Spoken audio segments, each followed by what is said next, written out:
do I know in Florida?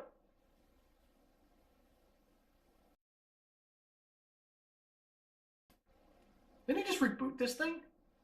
How the hell do you do an unboot?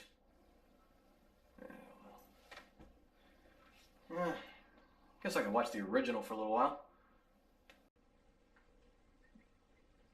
Whoa! What the hell? Hello, Mimic. Going to watch a movie, are you? Yeah. Why is there a deep voice guy in a suit who looks like me on my TV? I'm not actually in your TV, Mimic. Well, I know that. I'm not a moron. Obviously, you're coming through the cable box. You're a special child, aren't you? So what's with the voice? You sound like Barry White swallowed a subwoofer. I'll have you know that I'm a demon. More specifically, I'm your demon. My demon? I didn't know I had kids. No, idiot, I'm your personal demon. The one most people see on their shoulder. Then why are you on my TV? Technology sort of means this is the only way I can get your attention. Oh yeah, well, yeah, that makes sense. And I see you got my text message. Wait, you're from Florida? Close enough. Well, why are you hijacking me being able to see Conan? Well, that's because I feel the need to show you another movie. And I feel the need to watch the Governor punch out a camel while he's drunk. Get off my screen, dude. Now, I have a proposition for you. One you may even like. Now, if this is about the lawsuit, then horse sounds very similar to... I don't care about that. Oh, so the whole thing with the recycling books isn't... No, and you did try to put a 14-year-old girl in a wood chipper. She was wearing a Twilight shirt. She had it coming. No, I want to offer you the chance to get me out of your head for good. I didn't know I had you in my head. You're on my TV. No, you idiot, I'm already in your head. Wait, aren't you in Florida? I'm that part of you that really likes bad movies, and I'm offering you the chance to get rid of me forever. I got pills for that.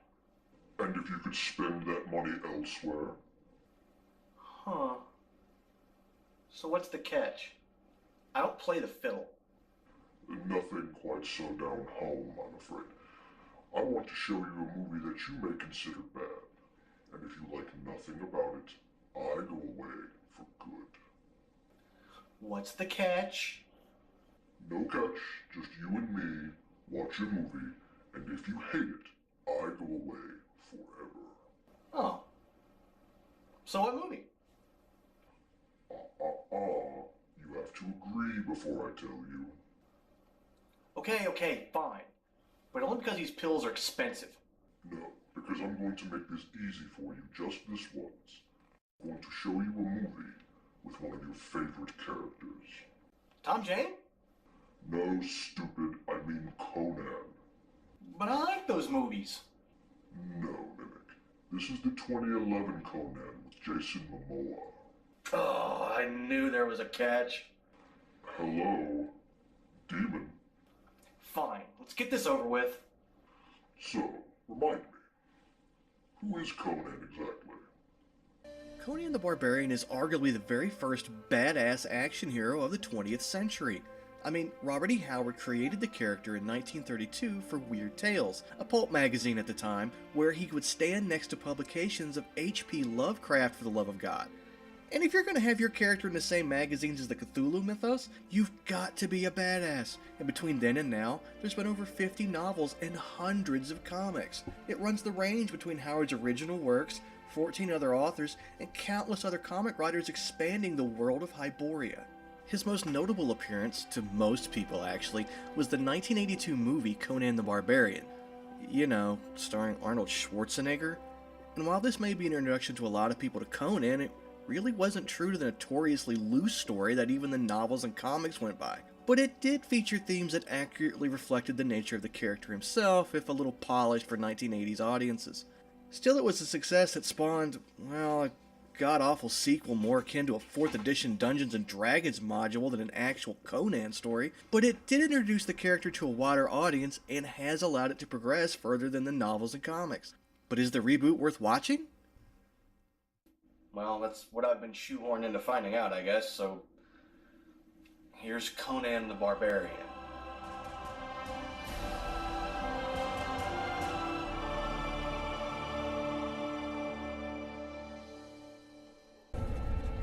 Between the years when the oceans drank Atlantis and the rise of the sons of Ares, there was an age undreamed of, when shining kingdoms lay spread across the world. So we learned from this bait and switch by the Mr. Morgan Freeman that the necromancers actually created a mask capable of touching unspeakable evil or some such junk. And if you really need confirmation, The mask summoned spirits of unspeakable evil. Now, if you want to see a mask of unspeakable evil, I have just the thing. Ooh, somebody stop me! We hear also that the necromancers pretty much conquered everything, but that the barbarian tribes of the north staged a revolt and toppled the evil empire. Each tribe took a shard of the broken mask that they smacked off this poor bastard's face. I mean, Jesus God! Which makes me wonder, why the hell didn't you just sail out into the middle of the ocean and just drop it in the deepest part you could possibly find? You're going to do this the entire movie, aren't you? how'd you guess? Here we learn that Conan was born on the battlefield. His mother was fatally... Whoa, my God! Ron Perlman is the father of Conan? Who else is qualified to be the father of all badasses? Tom Jane? I thought that was a given. So then we find out that Conan is already a skilled warrior even at a young age. However, we're also led to believe that this isn't entirely uncommon for children from the tribe, just that Conan is more aggressive than most of them. What follows is a surprisingly well thought out and shot sequence of Conan getting caught by and besting several marauders that look more like demonic Indians than another tribe of barbarians. However, the village is assaulted by more than marauders this time, and try as they might, the barbarians that actually crushed a magical empire of slavery and death, you know, those guys, they just can't seem to stop an army of guys that look like Uruk-hai and extras from Willow. You know, I really hate to say this, but I like this scene. Not because they ham it up, well, because they do, and it's certainly not because of how iconic the Conan thing is. The thing I really like are the close moments. The ones between Conan and his father. Those really seem organic and simple, and when you see them in danger, you actually notice that they still care about each other, even though they know that shit's about to get real. So after chaining Conan's dad to the forge and setting some sort of molten metal bucket over his head, Conan has to hold onto the chain to keep his dad from dying. And of course his dad can't escape, and he just sets the forge on fire and calls it a day. I guess he prescribes to the bad guy notion that, well, if you leave someone in a no-win situation, they're not going to win, and, you know, not think creatively. However, Conan's dad sacrifices himself and lets Conan escape. This in turn leads to Conan growing up obsessed with finding the man that wiped out his people and killed his father. However, at this point we kind of join Conan in the middle of a raid against some slavers. Now, I don't know how he's doing that by capturing slavers and freeing slaves, but it does give plenty of opportunity for the old Conan trope of having bare-chested women run around screen for a prolonged amount of time. Stand fight! You pig-bellied mother!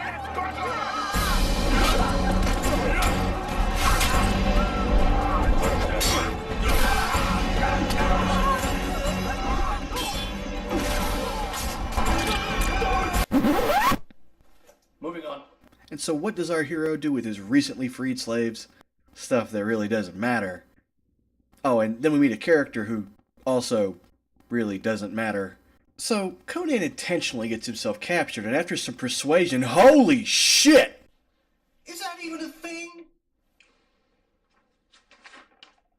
Well, it does say here that he was a character in Spice World. Oh. Well, that's okay then.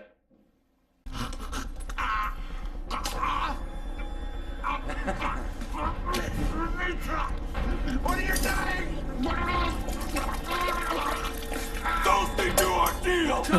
Okay, now that was a bad pun even for this movie. But didn't the original Conan have more puns than actual dialogue? It wasn't full of puns. It was Arnold's first major movie. He had a voice coach just so he could speak English properly. You can't expect Shakespeare. And let's face it, most people may forget that Conan found his sword in a tomb, but they will never forget the fact that he punched a camel the hell out. Candygram for Mongo! Exactly. No one there! My name is Ilan Shan. Perhaps you've heard that there is no lock I cannot break or fort I cannot enter. Oh, good, that voice. And he's gonna come back, isn't he? Of course, he hasn't been a major character in the movie so far, so they have to make sure that he's memorable. But does that mean you have to shoehorn him in? Well, how else are they supposed to develop his character, except for a French accent, a high-pitched voice, and screaming his name at the top of his lungs? I don't know, make him interesting? Next, we see the forces of Kolar Zim marching. I guess with a giant ship towards the monastery? Well, that's one way to get extras in this movie. Isn't that stock footage from the fan reactions to Mass Effect 3? Oh, no, these guys are clearly only bleeding from the upper half of their body. And of course our hero is on his way to find Zim and finally get his revenge. Hey, it's a trailer shot.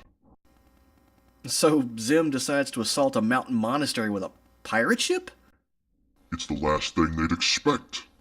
Of course it's the last thing they'd expect. They drug a pirate ship up a mountain and through the hole in the side of the earth just to smack an archway down. What were they trying to do at this point? Are they trying to prove that Zim is some sort of tactical genius? It's like ramming a dump truck into a Prius. It's just overkill. You're forgetting the appeal of pirates.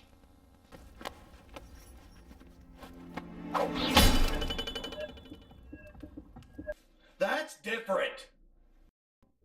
Wait. This whole army marched right through here not 2 minutes ago. And now they're escaping through a side path they clearly would have had to see on the way in. Now, are these ninjas that badass, or did Kolar Zim and all his tactical genius of using a fucking pirate ship to beat down some rocks not think to post a rear guard in case somebody decided to, I don't know, make a U-turn at the cul-de-sac?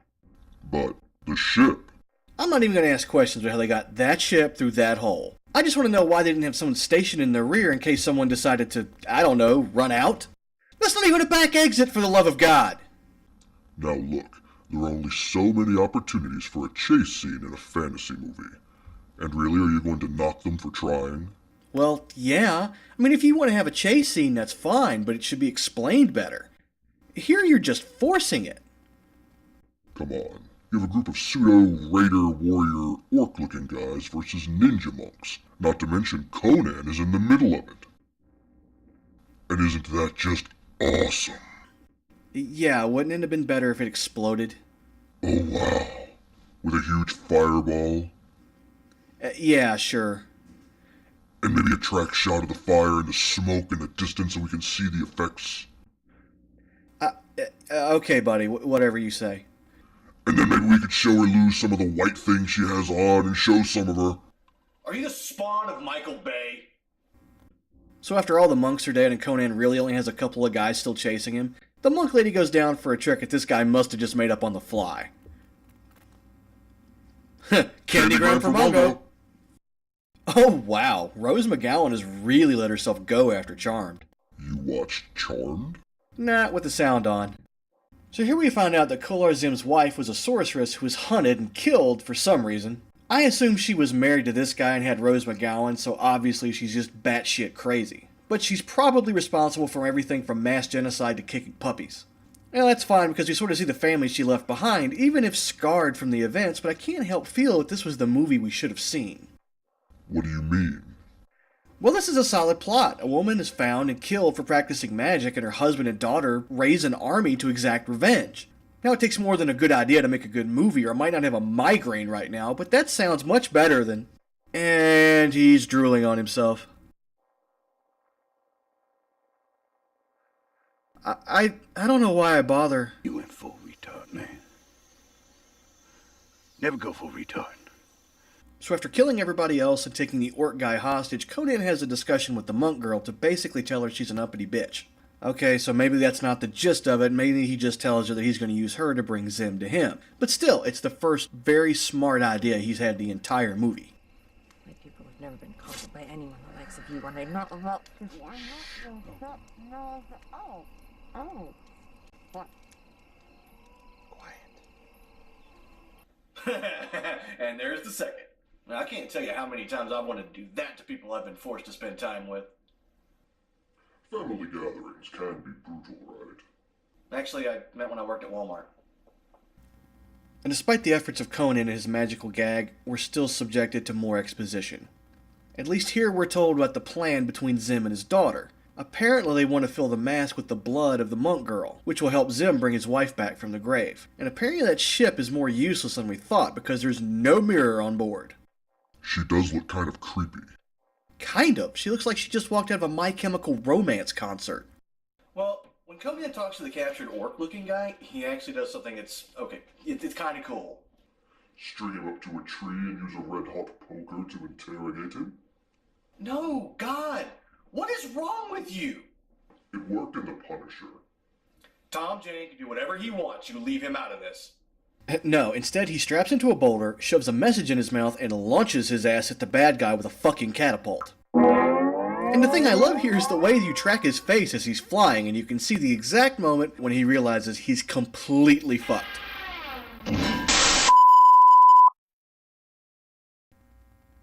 So when I yank the message out of his mouth, it tells him that they need to come to an abandoned outpost near the ocean. Now, he claims he wants to sell the girl, but of course he tries to ambush Zim and just kill him. Unfortunately, we come to a scene where Conan has to fight some of the leftover CGI budget from The Mummy. Complete with bullet time. Oh, bullshit. Everyone knows sand people march in single file to hide their numbers. You've been waiting to use that one, haven't you? Explosions. Ah, sweet Christ, really? How badly does this movie want to be a summer blockbuster? Enough to throw about $70 million into the budget. Wait a minute.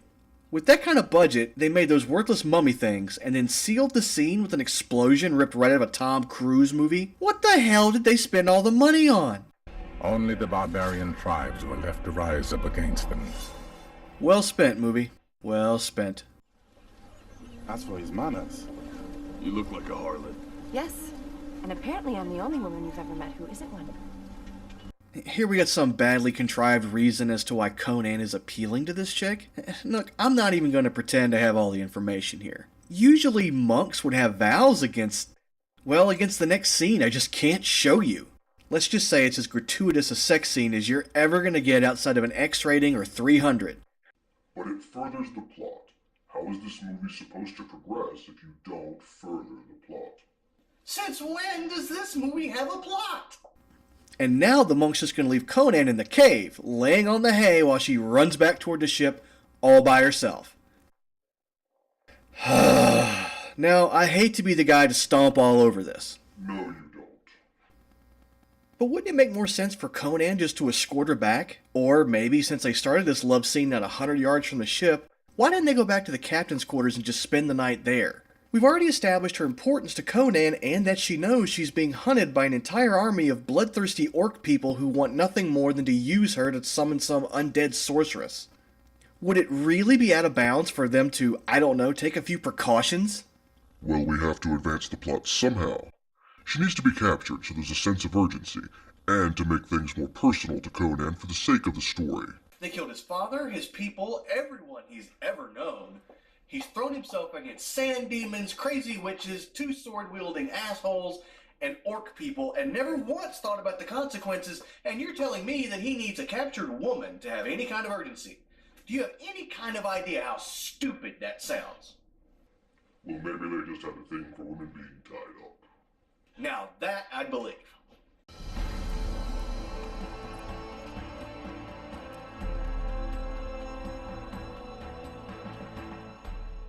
Wait a minute, I know that name from somewhere. Why, yes. Something's supposed to be doing with the city, right? Something important? Of course. That doesn't look like a port city, so it can't be where the boats sailed to. Keep going. Oh, wait a minute. I owe this man my life.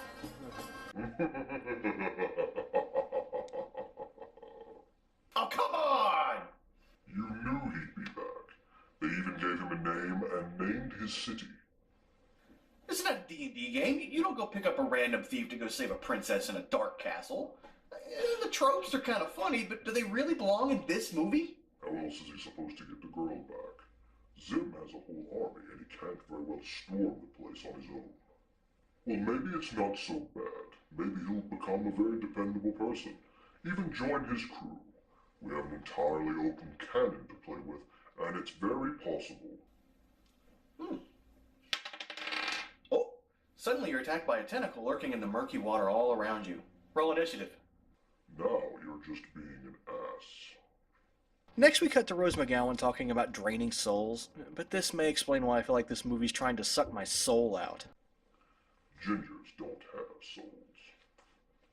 You shut up. So Conan gets into a fight with probably what's a third of their budget, flailing tentacles around the place. The whole time the French guy is in the back losing his fucking mind. The monster is grabbing everyone, while Conan decides to trade body shots with a guy played by Nathan Jones, the former professional wrestler. This is a guy so big he could probably punch a hole in a small sun if he got a running start. In fact, the biggest disappointment here is that the French guy doesn't get eaten by the scenery in a cruel twist of irony. Why do you hate French people? So after Conan ditches the Frenchman, thank God, and rushes past another trailer shot towards the Castle Grayskull Snake Mountain love child over here, we see him about to confront Zim and about 2 or 3 dozen of his followers. And honestly, if you're going to be bringing your dead wife back from the grave and also ascending to some sort of godhood, this is the kind of thing you invite everybody to. And you might want to include some kind of snacks and maybe some champagne, maybe even some fireworks.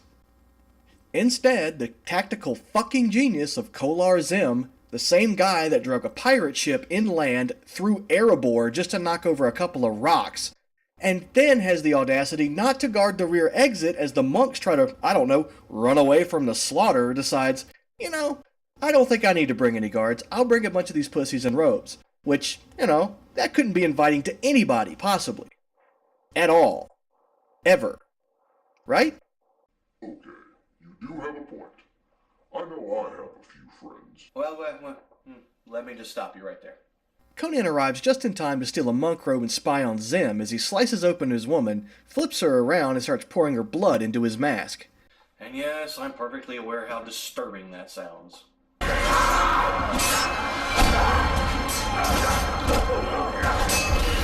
So after the sorting hat from hell suddenly starts pluming to keep away predators, the entire cave starts to come down before the monk lady is dropped through the sacrificial shaft, which of course prompts Conan and Zim to start jumping down like super fucking Mario Brothers.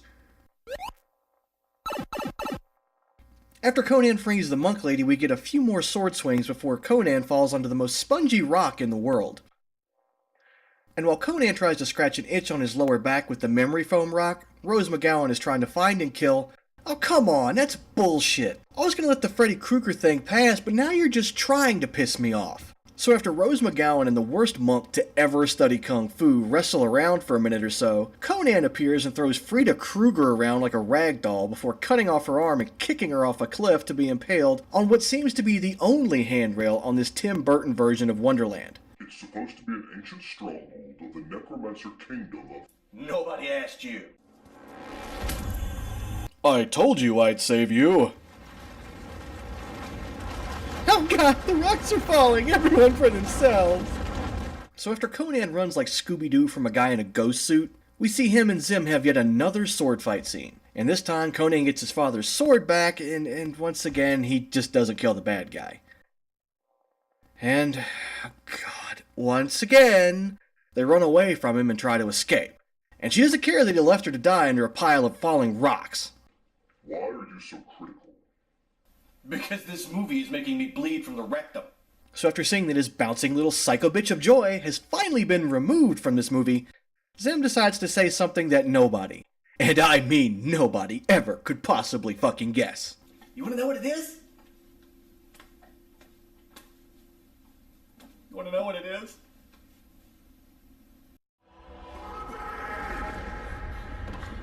I'm coming for you! Hear that, kids? He's coming for you. Woo! You're starting to scare me. You think? But of course something happens on that darned old rickety wooden bridge. With the monk girl hanging from a chain and Zim taunting Conan about his father and his failures, we're treated as some of the worst and most unoriginal bad guy monologuing I have ever heard. It gets so bad, in fact, that even the actress loses all patience and slowly begins to go fucking insane. However, with just a simple flip of a sword, he sends the bad guy, pseudo-god, plummeting to his death in the lava far below. And with him dead, the actress begins to regain her sanity, unlike the rest of us watching this god-awful movie. So with the evil general dead, the mask destroyed, the crazy daughter killed, his father avenged, and the main woman in the movie deflowered, we see our hero ride away as Castle Snakeskull Mountain crumbles behind him. He drops off his one-night stand, swings north on horseback, and visits the site of his father's forge. There he feels like he's finally come to an understanding of what his father was trying to tell him as a child, and the rest of us will go to our happy place to try to escape the pain of the things this movie made us see. And so ends Conan the Barbarian. So, what did you think? Be honest. Honestly? Well, I don't know, to be honest. Alright, now I've got to admit to it, the first 30 minutes of this movie are actually really well done. And they're so well done that it feels like a completely different movie. The father-son dynamic of Conan was so perfectly paced and put together that this movie just sets you up for a fall that I'm not sure you could really live up to, no matter how hard you tried. But once you get into the core of the movie, it feels very out of place with the beginning. There are some scenes that have wonderful acting, and the head monk is one of those. Other parts are lacking any semblance of entertainment for the sake of just throwing in random fantasy genre tropes. I mean, sure, it was done in the original movie, but this one had a wonderful life all its own without the cliches for the first half an hour. So I didn't see a need to abandon that. Now, I'm sure I'll get flack for this, but Jason Momoa does actually try really hard to bring Conan to life as an actual barbarian, and he's doing actually okay. But this movie sets him off on a revenge quest that honestly was better done and executed in the movie Faster with The Rock.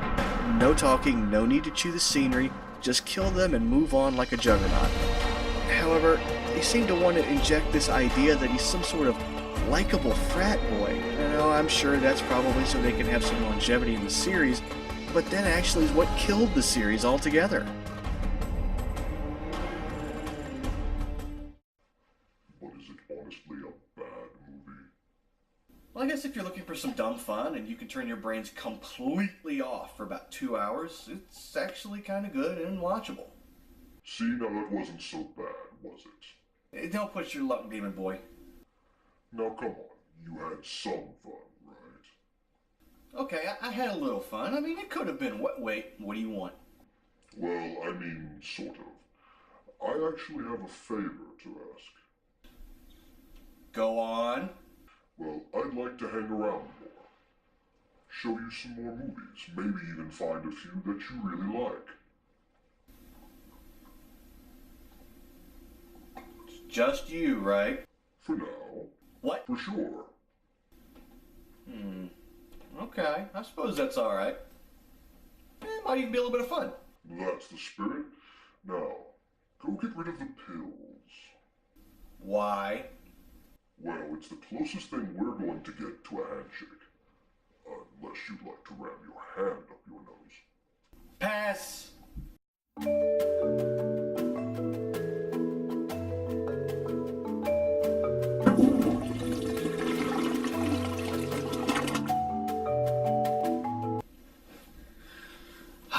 So, what do we do next? Oh, I have a great idea. I think you'll love it. Well, sure. What do you got? Oh, but Mimic, it'll be fun. No, you can't be serious. No.